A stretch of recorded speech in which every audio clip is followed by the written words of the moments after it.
সম্মানিত ভিউয়ার্স, আসসালামু আলাইকুম। টেকশন ভিডিও চ্যানেলে আরও একটি নতুন ভিডিওতে আপনাদেরকে স্বাগতম।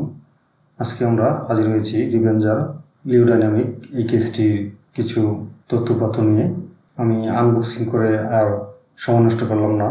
এখন আমরা এই কেসটি খুলে দেখব যে তার কি কি সুবিধা রয়েছে। এই কেসটি দেখতে অনেকটা লিয়ানলি উডাইনামিকের আদলে করা হয়েছে। এটি বলতে পারেন যে তার ছোট ভাই লিয়ারলি উডাইনামিকের একটি কপি এই কেসটি। এখন আমরা পিছন থেকে যে স্ক্রুগুলো রয়েছে এই স্ক্রুগুলো আমরা খুলে নিব।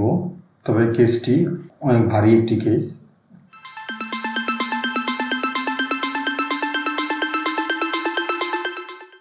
এখন আমরা এই উপরের যেই ম্যাশটি রয়েছে এই ম্যাশ ফিল্টারটি আমরা খুলে নিব। অনেক হেভি একটি শিট ব্যবহার করা হয়েছে এই কেসটিতে।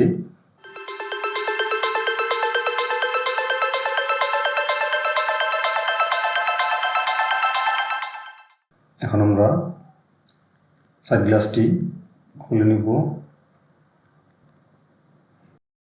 এই কেসটিতে সাপোর্ট করবে ATX মিডিয়ান TX। আপনারা এই কেসটিতে সকল ধরনের মাদারবোর্ড ব্যবহার করতে পারবেন। তবে ATX বোর্ড ব্যবহার করতে গেলে একটু আপনাকে ঝামেলা পড়তে হবে। যদিও ক্লেম করছে এই কেসটিতে ATX বোর্ড সাপোর্ট করে, হ্যাঁ ATX বোর্ড সাপোর্ট করলেও কিন্তু কিছু বোর্ড এই কেসটিতে বসাতে খুব কষ্ট হয়, অনেকটাই প্যারাদায়ক কেসটিতে। কেননা এই কেসটিতে যখন আপনি ফুল ATX বোর্ড ব্যবহার করবেন তাহলে এই যে রাবার গুমেটগুলো রয়েছে এখানে এই রাবার গুমেটগুলো ঢেকে যায়, তখন আপনার কেবল ম্যানেজমেন্টের দিকে একটু ঝামেলা হয়। কেসটির ভিতরে কেবল ম্যানেজমেন্টের জন্য এখানে দেওয়া হয়েছে 3টি হোল এবং এই হোলগুলোতে ব্যবহার করা হয়েছে রাবার গুমেট। মোটামুটি ভালোই ছিল রাবারগুলো। তারপর এই পাশ দিয়েও রয়েছে 3টি রাবার গুমেট। এদিক দিয়ে আপনি কেবল শর্টিং করতে পারবেন। আর এই কেসটির সাথে প্রি ইনস্টল 7টি ARGB ফ্যান পেয়ে যাবেন, যা কিনা অন্যান্য কোনো কেসিংয়ে আপনারা পাবেন না। আর এই ARGB ফ্যানগুলোর মান মোটামুটি ভালোই ছিল, তেমন খারাপ না। আমি পিসিটি বিল্ড করে আপনাদেরকে দেখাবো এই কেসটিকে কেমন লাগে। উপর দিকে আইও পোর্ট হিসাবে পেয়ে যাবেন power button, reset button, microphone ও হেডফোন জ্যাক, 3টি USB, তার মধ্যে একটি USB 2.0 আর 2টি USB 3.0। এখন আমরা পিছনের ব্যাক কভারটি খুলে দেখি কেবল ম্যানেজমেন্টের জন্য কীরকম অবস্থা রাখা হয়েছে। আরেকটি কথা না বলি নয়, এই কেসটিতে আপনারা 360 মিলিমিটারের যেই রেডিয়েটর আপনারা অনায়াসে ব্যবহার করতে পারবেন। এমনকি 3 ফ্যানের যেই গ্রাফিক্স কার্ডগুলো রয়েছে সেগুলো আপনারা এই কেসটিতে ব্যবহার করতে পারবেন। দেখুন আমাদের এখানে একটি পলি ব্যাগ রয়েছে, তার ভিতরে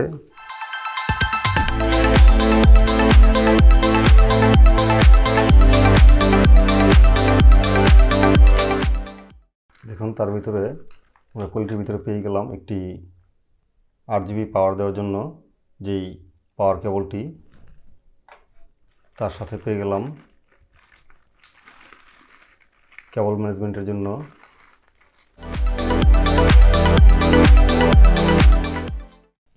4টি প্লাস্টিক টাই, 4টি নয় 5টি প্লাস্টিক টাই। সাথে থাকছে একটি RGB হেডার এই ফ্যানগুলোকে কন্ট্রোল করার জন্য।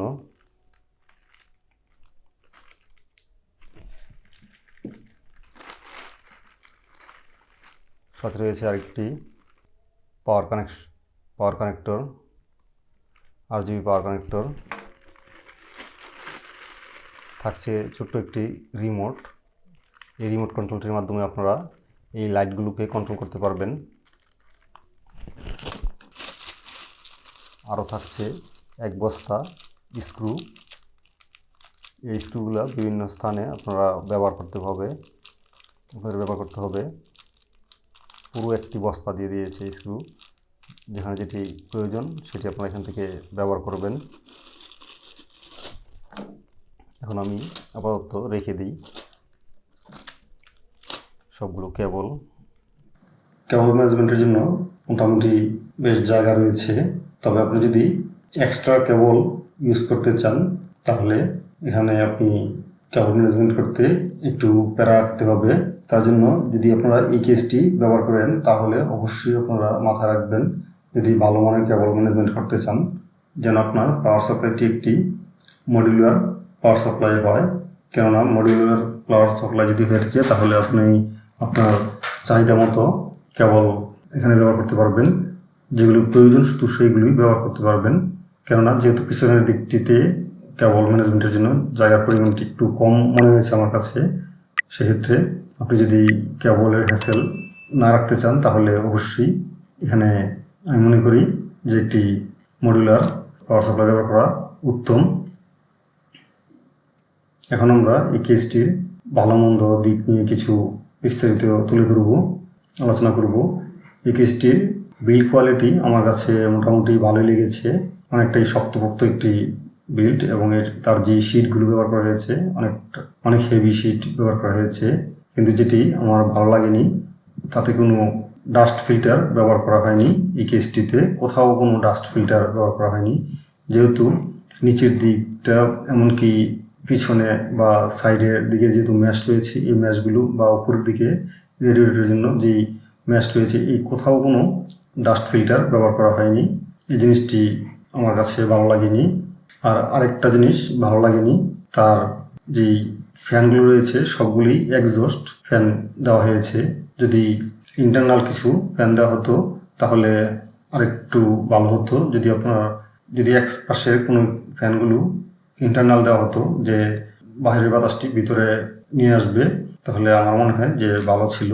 তবে তার যে চারপাশে ম্যাশ রয়েছে এই ম্যাশটার দরুন কেসটিতে ভালোই টেম্পারেচার নিয়ন্ত্রণ করতে পারে। আমি আমাদের দেশের বড় বড় রিভিউয়ারদের কাছে আমি এই কেস নিয়ে ভিডিও দেখেছি, তারা এই কেসটিকে বলেছে যে এই কেসটিতে ভালো মানের টেম্পারেচার নিয়ন্ত্রণ করতে পারে না, কিন্তু আমি দেখেছি হেভি লোড দিয়েও যে এই কেসটিতে মোটামুটি টেম্পারেচার ভালোই নিয়ন্ত্রণ করতে পারে।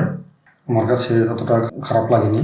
তবে যদি কিছু ইন্টারনাল ফ্যান ব্যবহার করা হতো তাহলে আরেকটু ভালো বেটার রেজাল্ট পাওয়া যেত।